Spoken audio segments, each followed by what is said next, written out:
Selon l'Organisation mondiale de la santé, sur les 38 millions de décès provoqués par les maladies non transmissibles en 2012, 16 millions, soit 42%, étaient prématurés et évitables, contre 14,6 millions en 2000. Sur le continent, les centres africains de contrôle et de prévention des maladies, l'Agence de santé publique de l'Union africaine, entend jouer sa partition pour faire reculer ces maladies. Africa CDC is committed.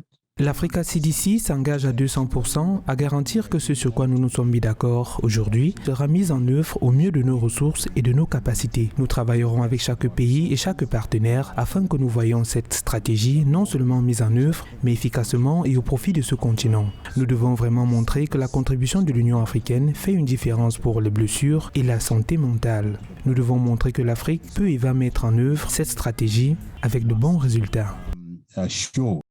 L'agenda santé des pays du continent et des membres de l'Union africaine converge progressivement vers la réduction des maladies non transmissibles et de problèmes de santé mentale qui sont au cœur des préoccupations des États depuis des décennies. Des actions sont en cours en vue de faire face à ces pathologies, tout comme le problème des blessures causées par les catastrophes naturelles et les conflits, entre autres. Une difficulté accentuée par le dérèglement dû à la pandémie de Covid-19.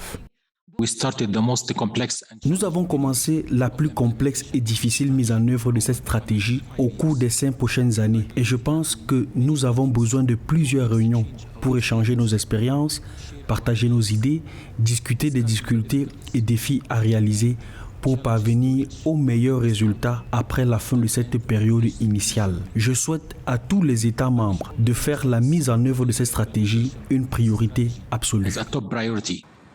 Le gouvernement éthiopien a commencé à donner une priorité aux maladies non transmissibles et de problèmes de santé mentale, tout comme le problème des blessures causées par les catastrophes naturelles et les conflits en particulier au cours des 10 dernières années, avec l'élaboration du plan de transformation du secteur de la santé et le développement de plans stratégiques spécifiques pour la mise en œuvre des services intégrés de prévention et de soins, en mettant l'accent au niveau des soins de santé primaire. Nous avons maintenant au moins un centre par district offrant le dépistage du cancer du col de l'utérus et du service de traitement qui est un total de plus de 10 000 établissements de santé au niveau inférieur. Nous élargissons également les services de radiothérapie pour les services d'oncologie qui ont été réorganisés grâce aux services de nos soins préhospitaliers, y compris notre stratégie complète d'urgence et de soins intensifs. Tous les acteurs au sein des centres africains de contrôle et de prévention des maladies et du groupe consultatif de l'Union africaine sont rassurés que leurs efforts soient appréciés pour ce qui est fait. Aussi, Africa CDC a l'intention de faire bien plus. La mise en œuvre de la stratégie est sur le point de commencer.